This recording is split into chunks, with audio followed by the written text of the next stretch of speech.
hoje temos um tema bem interessante para debatermos e relembrarmos aqui com vocês. Vamos dar uma olhada aqui na tela, que você vai já saber qual é esse tema. Pronto, voltando aqui novamente, percebamos que nós vamos abordar outro fato importante da história do Brasil e interligaremos ele com tópicos de fatos do Rio Grande do Norte. O professor Jonaldo estava bem lembrando da importância que nós temos que dar a essa ligação de fatos, para que assim fique bem fácil, bem tranquilo para vocês assimilarem todos esses conteúdos que nós vamos ver. Vamos voltar àquela imagem agora. Perceba, vestibulando. Com certeza você já deve ter visto essa imagem em alguns dos seus livros desses anos que você estudou História. Ao centro da imagem nós temos aqui o então Tenente Eduardo Gomes. Esse que está ao centro da imagem com o coldre bem abaixo dos botões e com o revólver em punho. Ao seu lado, no calçadão, temos outros colegas, um civil, você pode ver pela ausência da farda, e mais outros jovens tenentes marchando na famosa epopeia dos 18 do Forte de Copacabana.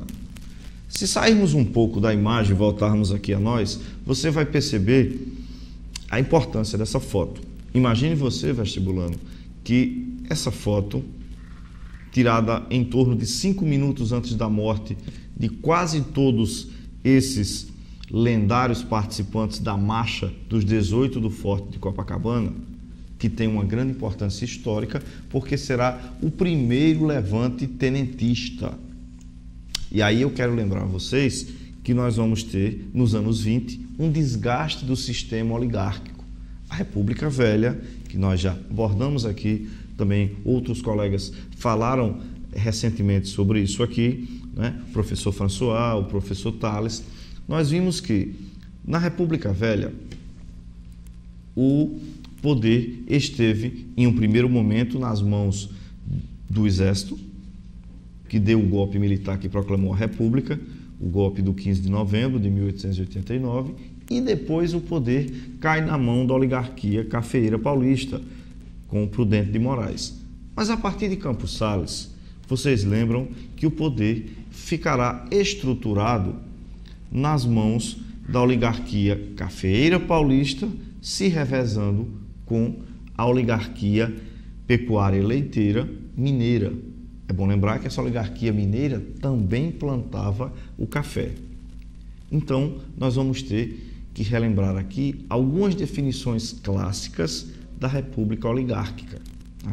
República Oligárquica, segunda fase da República Velha, também conhecida por alguns autores como Primeira República. Essa República Oligárquica vai ser marcada pelo controle estadual pelas oligarquias, pelo coronelismo. O professor Jonaldo está me perguntando aqui, que está chegando aqui, algumas perguntas, nós vamos já responder. Bem, a primeira nos pergunta aqui sobre o que seria oligarquia. E eu lembro a vocês, aqui no Rio Grande do Norte é bem fácil a gente saber o que é oligarquia. Oligarquia, pequeno grupo ou família que controla a política e geralmente usa em próprio benefício.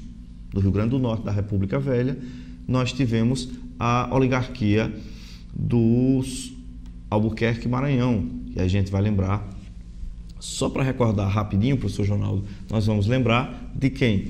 Pedro Velho de Albuquerque e Maranhão, né? Seu irmão Alberto Maranhão, é aquele do teatro, né? Conhecido como mecenas da República Velha no Rio Grande do Norte, pela construção do Teatro Alberto Maranhão. Então nós temos, só para relembrar, o conceito de oligarquia, pequeno grupo ou família que controla a política, geralmente utilizando em próprio benefício. Nós vamos encontrar no Rio Grande do Norte a oligarquia Albuquerque Maranhão, do Pedro Velho, fundador da República no Rio Grande do Norte, do seu irmão Alberto Maranhão. Também teremos nesse mesmo grupo o irmão deles, o balonista Augusto Severo, deputado federal, depois morto num acidente aéreo com o balão Pax.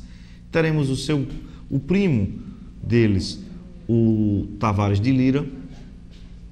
Depois, só para finalizar essa questão de oligarquias, teremos uma nova oligarquia na segunda fase da República Velha no Rio Grande do Norte, os Bezerra de Medeiros, representados pelos governadores José Augusto e Juvenal Lamartine.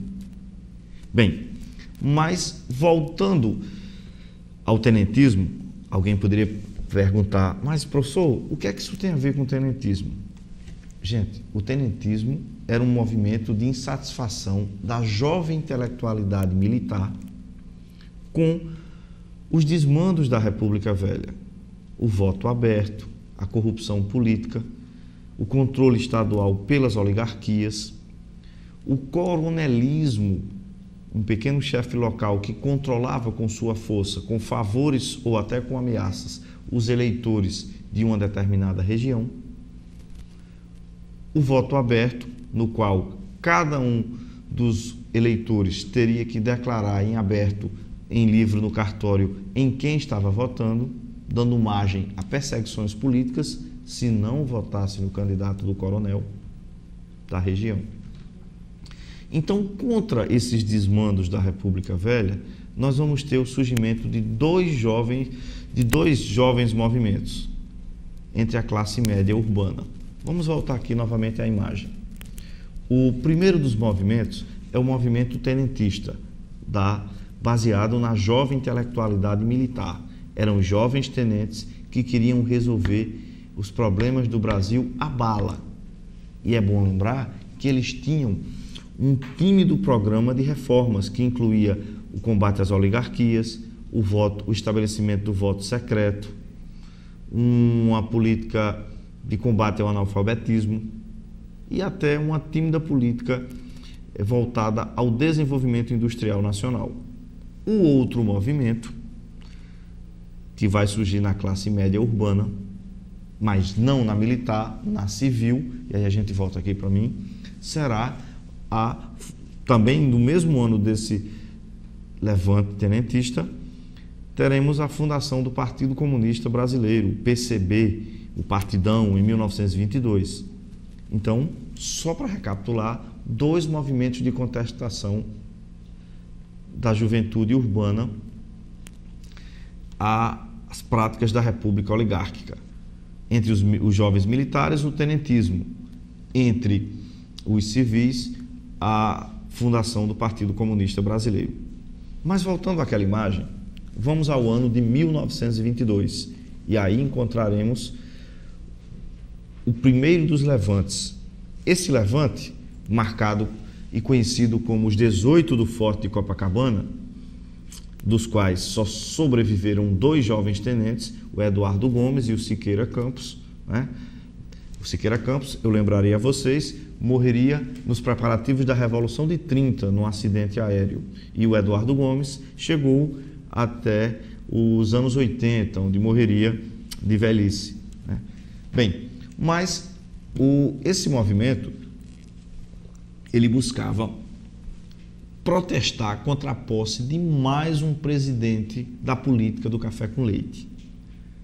Para que a gente possa voltar aqui um pouquinho, vamos lembrar do quadro político do Brasil. Em 1919, as oligarquias cafeira paulista e pecuária leiteira mineira não chegam a um consenso de quem seria o candidato a presidente. O presidente eleito o velho Rodrigues Alves havia morrido antes de assumir. Assumiu o vice Delfim Moreira e convocou novas eleições. Como São Paulo e Minas não se entenderam, professor Ronaldo, dessa vez eles não se entenderam. Daí, o que ocorreu? Escolheram um candidato neutro, o paraibano Epitácio Pessoa. Epitácio Pessoa, aquele que terá seu governo marcado, gente, pelas obras de combate à seca que assolava o Nordeste brasileiro. Será o primeiro presidente a se preocupar profundamente com a questão da seca no Nordeste. Talvez porque fosse nordestino. Aliás, Epitácio Pessoa, para quem não lembra, é tio do João Pessoa, ex-governador da Paraíba. Epitácio Pessoa chegou à presidência da República como candidato de consenso entre as oligarquias paulista e mineira. A jovem intelectualidade do Exército acreditava que o Brasil começaria a mudar a partir disto, mas o que acontece é que na próxima eleição a velha aliança do café com leite volta a funcionar e é eleito o mineiro Arthur Bernardes. Contra a posse do Arthur Bernardes, levanta-se a guarnição do Forte de Copacabana. Voltando à imagem, eles acreditavam que seriam seguidos as outras guarnições militares da então capital federal, o Rio de Janeiro, mas não foram. Ficaram isolados e sozinhos. E ao invés de se renderem, decidiram marchar contra 5.000 homens das forças leais ao presidente. Minutos após essa foto, todos eles jaziam agonizantes no calçadão de Copacabana, restando apenas, como já falamos, os tenentes Siqueira Campos e Eduardo Gomes, que depois chegou a ser candidato a presidente nos anos 50. Mas vamos às questões sobre o tenentismo. E é bom destacar, vestibulando, voltando aqui para a gente, que diversos movimentos vão expressar a insatisfação dos jovens tenentes que sonharam em mudar o Brasil à bala, pensavam em mudar o nosso país pela força das armas. Vamos à primeira questão sobre um dos movimentos, um dos levantes tenentistas. Olha essa foto. Os guerrilheiros da Coluna Prestes. Coluna Prestes, que é um movimento lendário, né? Jovens tenentes rebelados do Rio Grande do Sul acabam se unindo em marcha com tenentes paulistas e fazem uma grande marcha no Brasil visando derrubar o governo do Arthur Bernardes e modificar a estrutura do país. Perceba nessa foto que nós vamos encontrar a presença de muitas mulheres. Nós temos muitas mulheres nessa foto, inclusive o apoio de religiosos. Se vocês observarem aí, temos um padre também nessa foto de membros da coluna. Agora vamos a duas questões sobre esses movimentos tenentistas. Vamos a essas questões. Primeiro, o movimento da jovem intelectualidade militar que queria acabar pelas armas com as práticas da República Velha. Eu acho que essa questão já está mais do que respondida, né, vestibulando? Só pela nossa entrada, voltando aqui pelo país, e muitos desses jovens perceberam que os problemas do país, voltando à câmera aqui em mim, por gentileza, muitos deles perceberam que os problemas do país eram mais sérios do que pensavam. O latifúndio, a miséria, o coronelismo e as oligarquias eram muito mais fortes e os problemas muito mais difíceis de resolver. Não seria derrubando um presidente que se mudaria a questão social no Brasil. E aí, o Cavaleiro da Esperança, o nosso Luiz Carlos Prestes, ele percebe que não adiantava apenas derrubar um presidente, era preciso mudar um país. Por isso, o Cavaleiro da Esperança não aceita a liderança do movimento revolucionário de 1930. Né? Temos, então, a segunda resposta. O líder tenentista que não aceita liderar a Revolução de 30 é a alternativa correta, letra B, Luiz Carlos Prestes. Vamos aqui à alternativa. Vamos à questão.